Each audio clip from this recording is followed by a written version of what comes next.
예수님은 우리의 아이덴티티를 바꾸어 주셨습니다. 자, 여러분, 우리 다 너무 잘 외우는 말씀이죠. 그런즉 다 같이 누구든지 그리스도 안에 있으면 새로운 피조물이라. 이전 것은 지나갔으니 오라 새 것이 되었도다. 예수 그리스도는 우리를 새로운 피조물로 만들어 두어 주었습니다. 새로운 피조물이 우리의 아이덴티티입니다. 여러분, 아이덴티티 의미를 잘 아시죠? 이 17절 내용을 리빙 바이블 버전에서는 이렇게 번역을 하고 있습니다. 누구든지 그리스도 안에 있으면 새 사람이 됩니다. 더 이상 전과 같은 사람이 아닙니다. 새로운 인생이 시작된 것입니다. 약간 의미가 죽어버리는 것 같지만은 우리의 마음에 와 닿을 수 있는 현대적인 감각으로 표현이 되고 있습니다. 아이덴티티가 뭡니까? 주체성이라고 합니다. 주체의식이라고 합니다. 동일성이라고 합니다. 같은 사람을 가리켜서 아이덴티티라고 합니다. 좀 더 실감나게 말하면 본인인 내 자신을 아이덴티티라고 합니다. 본인을 일컬어서 아이덴티티라고 그래요. 나라는 존재를 가리켜서 아이덴티티라고 그래요. 나의 주체의식이요. 나의 주체성이요. 예수 믿고 예수 안에 들어온 사람은 주님께서 나의 아이덴티티를 바꾸어 주시는데 새로운 피조물로 바꾸어 놓으십니다. 새로운 피조물. 이것은 새 창조라는 의미도 됩니다. 카이노스라고 하는 새 것. 카이노스, 새 것이라고 하는 것은 이것은 질적인 새 것을 가리키는 것이지 다른 의미가 아니에요. 질적으로 완전히 달라진 새 것, 카이노스. 그래서 내가 누구냐? 예수 안에서는 완전히 질적으로 다른 내 자아가 되었다는 것입니다. 예수님이 나를 그렇게 바꾸어 놨어요. 마치 가나 혼인잔치에서 물이 포도주로 바뀌듯이 완전히 새로운 존재로 주님께서 나를 바꾸어 놓으셨습니다. 성경에 보면 이 사실을 이야기하는 유명한 본문들이 많이 있어요. 요한복음 3장 3절 사람이 거듭나지 아니하면 그러면 새로운 아이덴티티는 뭐냐? 거듭난 존재. 다시 태어난 존재. 그럼 어떤 모습으로 태어난 존재입니까? 요한복음 1장 12절 누구든지 그렇죠. 영접하는 자 곧 믿는 자는 하나님의 자녀가 되는 권세를 주셨으니 이는 혈통으로나 육정으로나 사람의 뜻으로 나지 아니하고 오직 하나님의 뭐요? 하나님의 뜻으로 하나님의 자녀로 태어나는 아이덴티티. 이것이 새로운 피조물입니다. 하나님의 자녀로 태어나는 아이덴티티. 그래서 천지 만물을 창조하신 하나님을 내가 마음 놓고 아버지라고 부르는 기가 막힌 존재로 다시 태어나는 이 아이덴티티를 주께서 우리에게 허락해 주셨어요. 그래서 요한일서 3장 1절에는 이 사실이 너무나 감격스러워서 보라 아버지께서 어떠한 사랑을 우리에게 주사 하나님의 자녀라 일컬음을 받게 하셨는고 보라 손가락을 가리키면서 이데티 보라고 손일을 하면서 야 우리가 어떤 존재가 되었는가 하나님의 자녀가 되었는데 이것은 단순하게 된 것이 아니니라 하나님이 우리를 너무 사랑하셔서 우리가 하나님의 자녀가 되었노라 이 이야기입니다. 엄청난 사건이 우리에게 일어난 것입니다. 그래서 하나님의 자녀가 되어 우리의 아이덴티티가 새로운 피조물로 바뀌고 나니까 거기에 뒤따라오는 많은 축복들이 있어요. 가장 큰 축복은 정죄를 당하지 않는다는 것이죠. 그리스도 안에 있으면 누구든지 정죄를 다시 당하지 않는다고 로마서 8장 1절에 이야기했습니다. 다시 말하면 하나님 앞에 죄인으로는 절대 설 이제는 가능성이 없어요. 여러분 믿습니까? 우리가 주님 앞에 설 때 죄인으로 설 가능성은 1%도 없어요. 믿어요 안 믿어요? 내가 지금 죄를 짓고 있어도 가능합니까?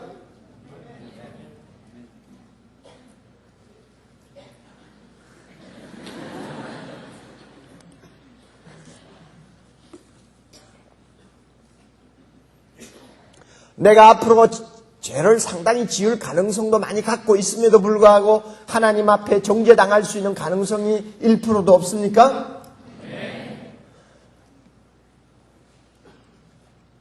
밖에서 이런 소리 하면요, 뻔뻔스럽다고 그래요. 그런데 예수 안에서는 이런 뻔뻔스러운 이야기가 통합니다. 이게 기가 막히는 거예요. 하나님의 자녀가 되었어요. 우리의 신분이 새로운 피조물이 되어버렸어요. 이 새로운 피조물은 하나님 앞에서 절대 정죄를 당하지 않습니다. 할렐루야.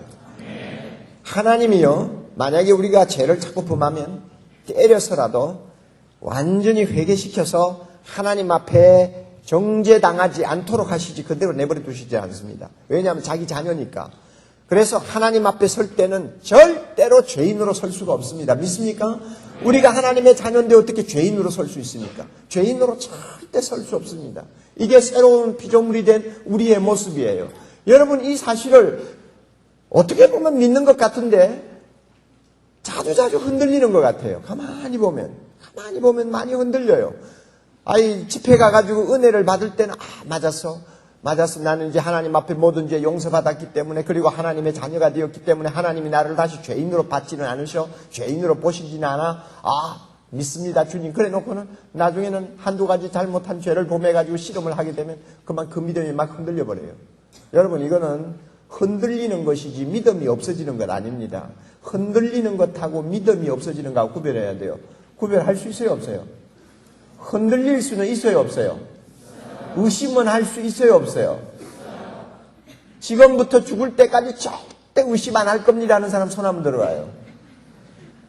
그 사람은 거짓말쟁입니다. 의심도 할 수 있어요. 흔들릴 때도 있어요. 누가 와서 흔드는 거예요? 사탄이 와서 흔드는 거죠. 배를 타고 가다 보면 바람이 불기 마련이죠. 바람이 불면 배는 흔들리죠. 그러나 배는 절대 전복되지 않습니다. 마찬가지예요. 우리의 믿음이 한때는 든든해도 어떤 때는 흔들려요. 어떤 때는 막 심하게 요동해요. 그래서 의심이 생겨요. 그래도 조금 지나면 하나님의 은혜로 딱 바로 서요. 나는 그리스도 안에서 새로운 피조물이 됐습니다. 그러므로 하나님 앞에 절대 정죄당하지 않습니다. 믿어야 합니다. 이것이 우리를 똑바로 세워주는 거예요. 그뿐입니까, 여러분? 우리가 새로운 피조물이 된 다음에 우리는 그리스도와 함께하는 후사가 되었습니다. 다시 말하면 하나님께서 예수님에게 약속하신 하늘에 있는 모든 좋은 것들을 우리가 함께 누리도록 해주셨어요. 우리 앞에는 엄청난 영광이 기다리고 있습니다. 진짜 좋은 날은 전부 우리 앞에 있습니다. 진짜 좋은 사건은 전부 우리 앞에 있습니다. 진짜 황홀한 일들은 우리 앞에 기다리고 있습니다. 예수님이 하나님 나라에서 누리는 그 영광을 우리가 함께 누린다고 하면 상상을 해보세요. 우리는 도무지 우리는 100만 분의 1도 그 영광을 상상할 수가 없어요. 그렇기 때문에 바울이 뭐라고 그랬어요? 아무리 현재 고난이 크고 힘들다고 해도 장차 우리에게 나타날 그 영광하고 비교하면 비교가 안 된다고 말했죠. 그만큼 대단한 축복이 우리 앞에 기다리고 있어요. 이게 새로운 피조물이 된 우리에게 주어진 하나님의 은총이에요.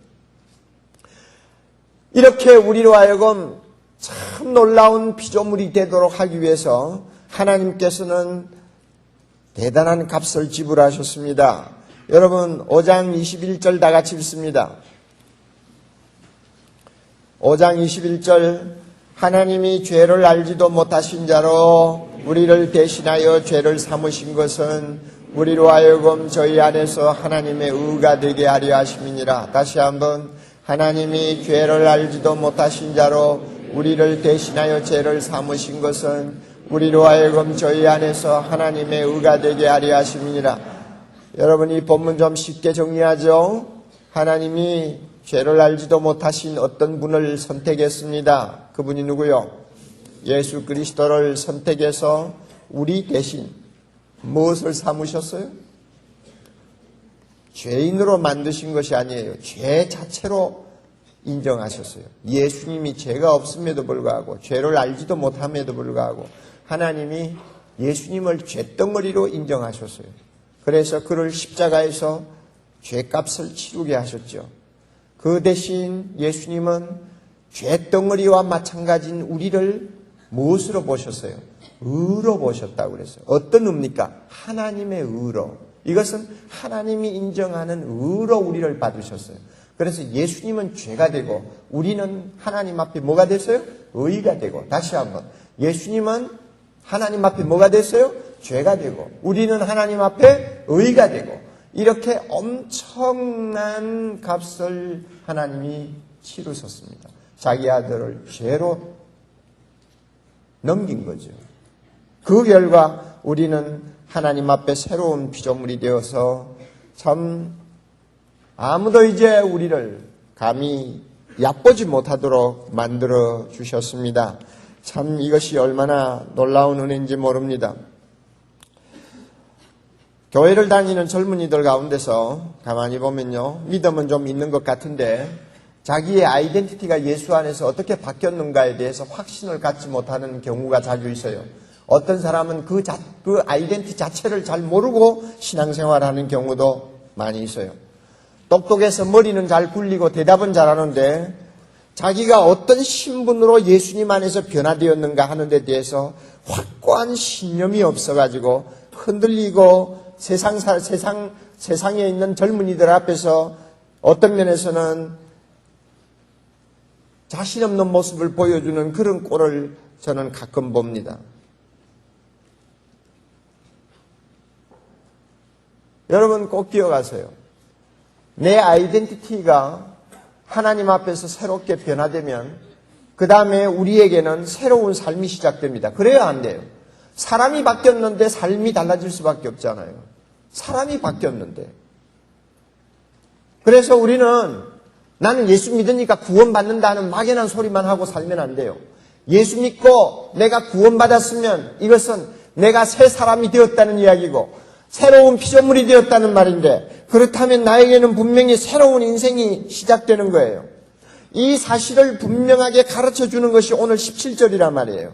새로운 피조물이 되었으니 보라 새 것이 되었으니 이전 것은 지나갔다. 보라 새 것이 되었도다. 되었도다 하는 말은 이것은 현재 진행형이에요. 계속 우리의 삶이 변화되어 간다는 이야기입니다. 사람이 바뀌었기 때문에 내 자신의 주체성이 바뀌었기 때문에 주님이 보실 때 새로운 삶이 시작되는 거예요. 그런데 우리 젊은이들 보면 믿는 것하고 사는 것하고 따로따로 노는 경우가 참 많아요. 나의 됨됨에 부합되는 삶을 잘 살지 못해요. 그래서 교회 안에 보면 요즘 이런 말로 표현을 하죠. 구원 인플레이션이라고 하는 말이 유행하고 있잖아요. 구원 인플레이션. 구원 인플레이션이 뭐예요? 구원을 너무 쉽게 이야기를 해가지고 구원받았다고 생각하는 사람은 양산을 하는데 실제로 구원받은 증거와 구원받은 자의 삶은 잘 보이지 않는 이런 지금 불행한 현상이 일어나는 거예요. 그래서 인플레이션이 일어나는 거예요. 구원 인플레이션이에요. 여러분 잘 기억하세요. 여러분 자신이 구원 인플레이션에 지금 휩쓸려 있지 않는지 잘 보시라고 말해요. 사람이 달라지면 삶이 달라지기 마련입니다. 그래서 우리가 이렇게 아이덴티티가 바뀌었기 때문에 우리의 모습은 점점 하나님이 기뻐하시는 사람으로 계속 변화되어 갑니다. 그것이 뭐냐면 예수님의 모습을 닮아가는 것입니다. 우리 목표가 예수님처럼 되는 것 아닙니까? 예수님처럼 작은 예수가 되는 목표를 가지고 우리의 모습이 점점 주님을 닮아가게 됩니다. 그러므로 여러분에게 꼭 필요한 것입니다. 자신을 한번 테스트하세요. 내가 분명히 예수 안에서 새로운 피조물이 되어 하나님의 자녀가 되었다. 그래서 주님을 닮아가는 과정에 있다. 내가 이렇게 엄청난 존재가 되었다면 자연히 내 안에는 자존심이라는 것이 생겨야 됩니다. 자존심, 건강한 자존심이 있어야 돼요. 우리 예수 믿는 젊은이 건강한 자존심을 가져야 됩니다. 여러분이 세상적으로 자존심을 갖기는 어려울지 몰라요. 지금처럼 세계가 지구촌이 되어가지고 무한 경쟁을 해야 되는 사회에서는 우리가 참 자존심 갖기 어렵습니다. 나는 몇 사람이 모였을 때는 꽤 똑똑한 것 같고 잘난 것 같았는데 조금 밖에 나가가지고 더 많은 사람들 틈에 끼어보면 존재가 도무지 내 존재가 인정을 받지 못할 정도로 초라해 보일 때가 얼마나 많아요. 게다가 좀 더 세계로 나가면은 정말로 나는 아무것도 아니다 하는 생각을 가질 때가 왕왕이 생기잖아요. 우리 스스로 인간적으로 자존심을 가질 만한 것이 하나도 없어요. 그래가지고 많은 젊은이들이 요즘 기가 죽어버렸어요. 많은 젊은이들이 자포자기 해버려요. 많은 젊은이들이 되는 대로 살자 하고 자기들의 어떤 쾌락을 추구하는데 그냥 젊음을 그냥 송두리째 집어 던져버려요. 그리고는 미래가 없는 어두운 삶을 살고 있어요. 모두가 자존심이 다 죽었기 때문에 나타나는 현상이거든요. 우리가 인간적으로 보면은 자존심을 갖고 살기가 어려워요. 여러분 그래요 안 그래요? 대답하세요. 이 가운데서 여러분 천재라고 하는 말을 들을 정도로 머리 좋은 사람 몇 사람이나 손 들어봐요.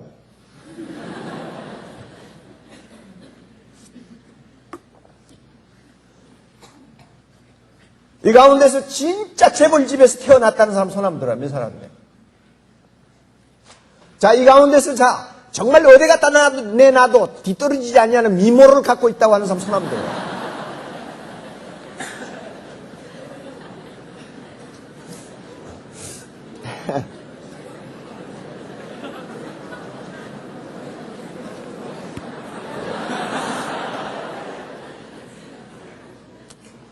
예, 여러분 솔직히 세상적인 기준에서 인간적으로 보면요, 우리 자존심 가지기가 참 쉽지 않아요. 여러분이 서울 바닥에만 있으면 뭐 내잘났다 하고 다닐 수도 있을지 모르지만은 여러분 조금만 바닥 건너서 넓은 땅으로 가보세요. 그런 자존심도 세울 수가 없어요. 그래서 참 우리는 어떤 면에서는 보잘것없는 존재다 하는 생각을 자주 하는데, 그런데 이제 예수 믿고 예수님 안에 들어오면 상황이 달라집니다. 나라는 존재가 보통 존재가 아니에요. 하나님이 나를 바꾸어 놨어요. 여러분 이거 믿어야 돼요. 이거 믿어야 돼요. 이거 믿어야 돼요. 내가 머리가 좀 나쁜 거 그거 내 탓 아니야 그거는.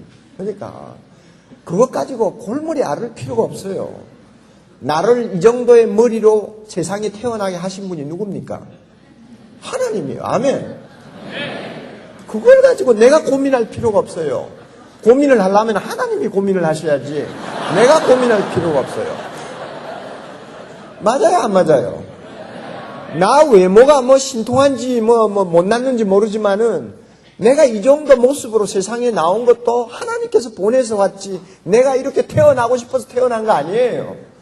그러니까 세상적으로 이야기하면 눈에 보이는 대로 다 판단할지 모르지만 우리는 그런 존재가 아니에요. 예수 안에서 하나님이 우리를 엄청난 존재로 바꾸어 놨어요. 절대로 시시할 수 없는 존재로. 하나님의 아들. 절대 정죄당하지 아니하는 사람. 앞으로 하나님 나라에 가면은 예수님이 누리는 모든 영광을 함께 누릴 수 있는 특권을 부여하신 새로운 존재. 우리가 얼마나 대단한 존재인지 알아요. 그러므로 나도 모르게 자존심이 생길 수밖에 없어요. 자존심이 생겨요. 우리 모두는 온 우주 만물을 창조하시고 이 온 우주를 보존하시고 모든 인간의 생사화복을 주관하시는 만유의 주 하나님 아버지 눈에 대단히 중요한 존재가 되었습니다. 세상에서 가장 크신 분에게 나는 가장 중요한 존재가 되었습니다. 여러분 믿어요 안 믿어요? 이게 자존심이에요. 이게 자존심이에요.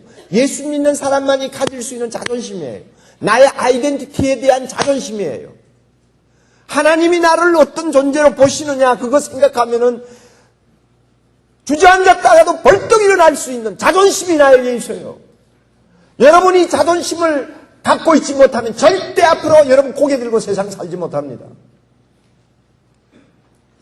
이은상 씨가 자존심에 대해서 이런 말을 했어요. 자존심이라는 것은 배타도 아니다, 교만도 아니다. 자존심은 자기 확립이다. 자기 강조다. 자존심이 없는 곳에 얄미운 아침이 있고, 아첨이 있고. 이제 제가 열이 좀 오르나 봐요. 자존심이 없는 곳에 얄미운 아첨이 있고 더러운 굴복이 있고 넋 빠진 우상숭배가 있다. 위대한 개인을 보라. 위대한 민족을 보라. 위대한 개인, 위대한 민족은 자존심 하나로 결정된다.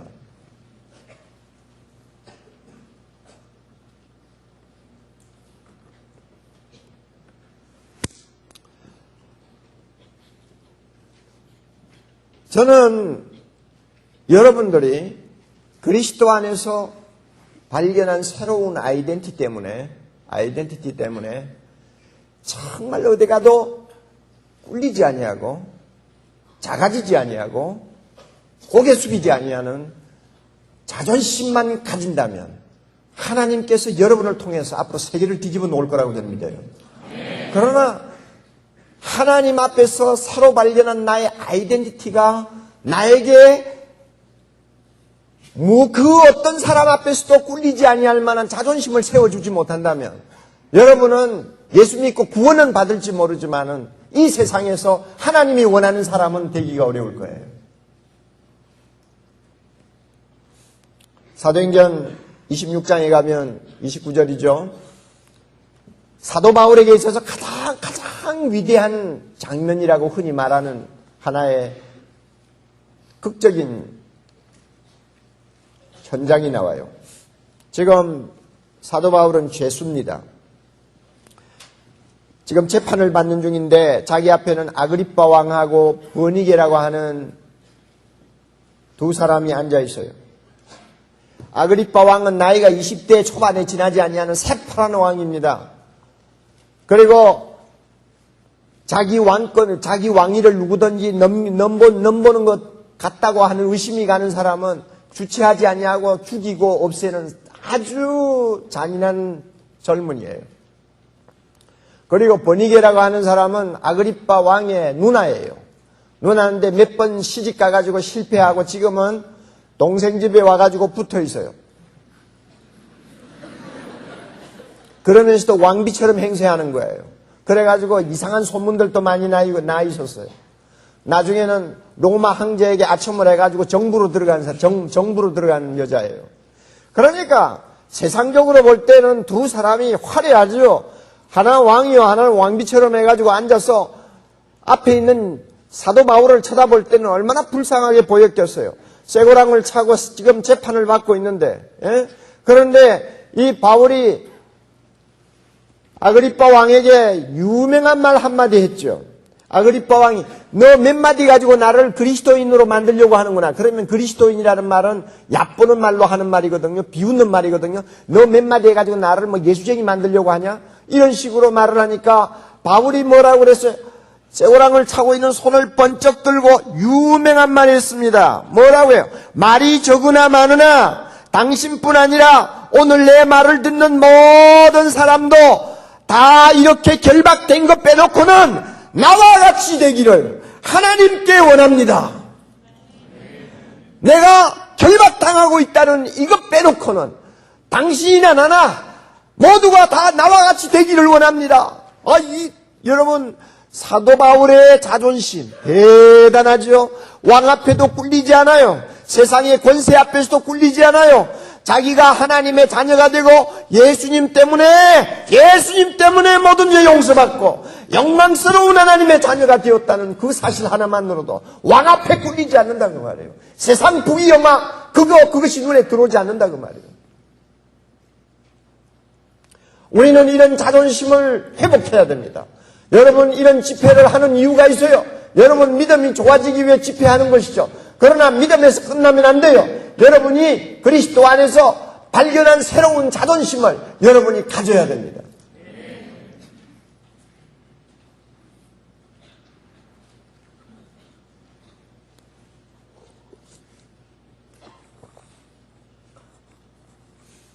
저는요, 젊었을 때, 여러분 나이 때에 저에게 뭐 이렇게 아이덴티티가 어떻고 자존심이 어떻고 하는 거 가르쳐 준 사람 하나도 없었어요. 맨날 교회 가면 막 회개하라고만 떠들죠. 뭐 날마다 회개. 그러니까 눈물을 짜야 되는 거야. 하여튼 어떤 식으로 눈물을 짜야 은혜 받았다고 하니까 눈물을 짜야 돼. 그러니까 아침에 지은 죄를 놓고도 회개해야 되고 또 5년 전에 또 지은 죄도 다시 기억을 해가 회개해야 되고. 그러니까 교회를 다니는 게 이게 보통 불행한 일이 아니야.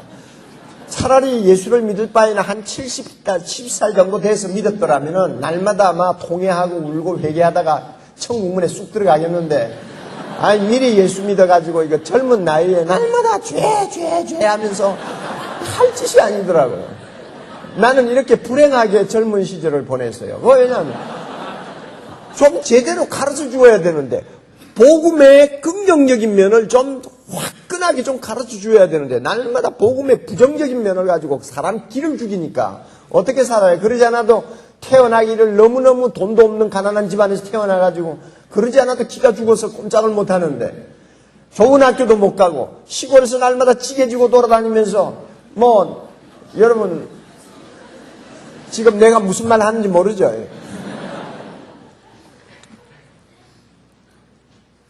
지금부터 여러분 50년, 55년 전 여러분 상상을 해보세요. 여러분은 정말 상상 못할 거예요.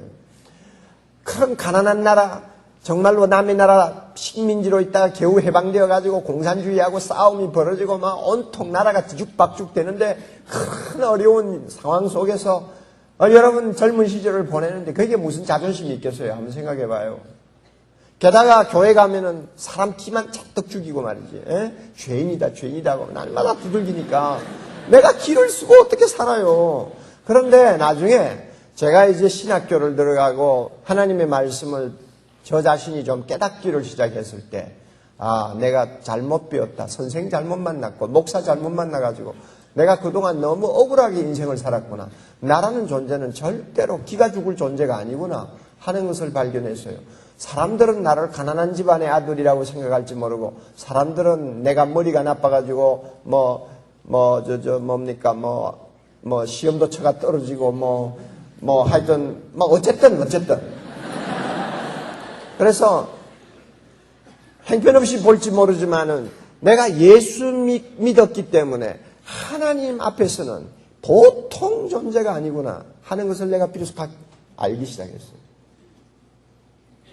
그 아이덴티티가 주는 자존심이 점점 내 마음에 자리를 잡기 시작하니까 그 다음부터는 내 머리가 점점 올라가는 거예요.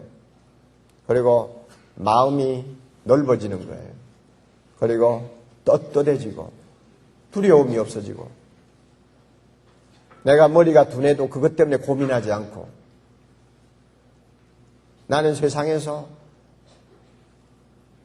무슨 직업을 가지고 살지는 모르지만 또 나는 세상에서 서로 목사가 되어 살고 목사가 되어서 하나님이 저 시골에 있는 한 50명 모이는 교회를 가서 평생을 일하라고 해도 내가 거기 가서 일할 것이고 주님을 위해서 일하다가 교회를 위해 섬기다가 갈 것인데 내가 어떤 모양으로 살든지 간에 그거하고 내 자존심하고는 관계가 없는 거예요. 나는 이미 엄청난 자리에 와 있기 때문에 세상적인 기준으로 나를 말할 필요가 없는 거예요. 평가할 필요가 없는 거예요. 그래서 그 뒤로 나의 생각이 바뀌고 나의 걸어가는 모습이 달라졌어요. 그래서 오늘까지 살았어요. 나는 누구 앞에서도 꿀린 일이 없어요. 그 진리를 발견한 다음부터는 아무리 잘 사는 사람 집에 가서도 그것 보고 입을 벌리고 부러워한 일도 없어요. 내보다도 머리 똑똑하고 잘난 사람들 앞에서도 저 자신이 초라하게 생각된 일이 없어요. 나는 하나님께서 엄청난 존재로 만들어 주셨다는 것을 내가 깨달았기 때문입니다.